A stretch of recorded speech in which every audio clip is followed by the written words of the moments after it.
Hi everyone, my name is Thomas Brillard and I'm coming to you from class 672 at Touro College.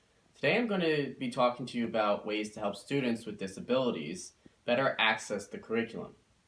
Now this is following Stephen's lesson, who discussed implementing imagery in a lesson, and he used math as the prime example in doing so. I will, however, be discussing with you how to use the ADAPT framework. This can be found on page 264 of the course textbook, Teaching Students with Special Needs in Inclusive Classrooms by Brian and Brian.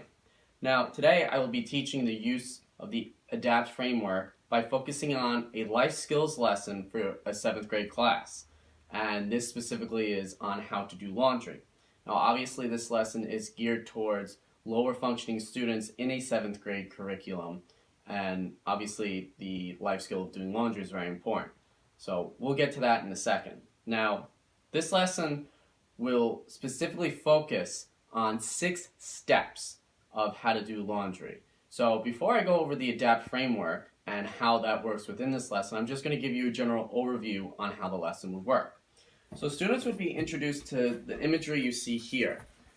And there are 6 steps that we would focus on with students. So obviously step 1 would be to sort the clothing by colors, and then step 2 is obviously the act of putting the clothes in the washing machine. Step 3, select the water temperature and add detergent. Step 4 is move wash clothes to the dryer. Step 5, add dry sheet and select temperature. And then step 6, the last step, remove clothes from the dryer and fold. Now in this lesson, we would obviously try and keep this simple. However, it would be more detailed than the very quick run through I just gave you with the students. Now, for the framework, the ADAPT framework, there are obviously the 5 pieces of it, which number 1 is ask, what am I requiring the students to do? 2, determine what the prerequisite skills of the task are for students. 3 is to analyze the student's strengths and weaknesses. 4 is to propose and implement adaptations from among the 4 instructional categories, which obviously is content, material, delivery, and activity. And then 5 is to test to determine whether the adaptations help the students accomplish the task. Now, using the how to do laundry lesson as an example within this framework, if we take step 1, and that's the ask portion of the ADAPT framework, students will be able to basically perform a necessary life skill that they may not otherwise be able to do or know how to do. So that, in asking why am I doing this with the students, that is the main purpose of this lesson.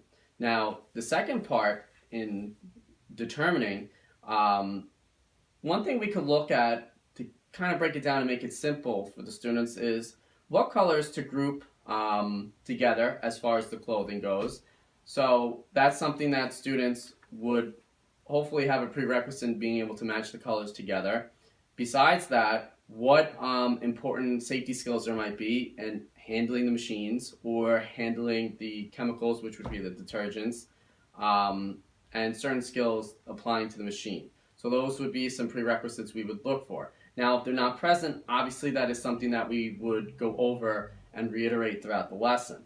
Now, for number 3, in analyzing the student's strengths and weaknesses, we would take a look at gauging how they use, for instance, water temperature in doing the laundry, whether using hot, warm, or cold. How well while this isn't necessarily vital to doing laundry correctly, how well students neatly fold the clothing when it's finished, how much detergent they used, whether they know to use the right amount and what they did with that, and distributing clothing evenly in the machine. Specifically, we would say the washing machine to make sure it's not all on one side. Now, number 4, in proposing and implementing adaptations for this activity, we can't really change the content, which is the first part of the 4 in there. But what we could adapt is only giving students specific color clothing to break it down and make it a little bit less complicated for them. That way they could focus on the overall goal of the lesson instead of being so singularly focused on colors, for instance. As far as for delivery and activity, those two would go hand in hand together in this lesson because the delivery could be and the actual activity is them to do it hands-on, actually go through the activity of washing their clothing, obviously with the teacher close by, facilitating and helping. And now number 5, to test the format of this lesson, you have the formative and summative. So for formative, throughout the lesson, students basically I stop and ask them to explain, okay, what do I have to do next from here? Okay, we're at step 2. What do I have to do at step 2? They basically walk me through it. Or the summative, once the lesson is over, I can give the students a quiz handout and have them label and put each step in order, or there can be an alternative to that where students actually, put on a load of laundry if the materials were available. Obviously, in a middle school, typically they have home economic classrooms that have not only a kitchen set, but they have a laundry set too. So likely we would have this at our disposal, and that is something that I would use for this lesson.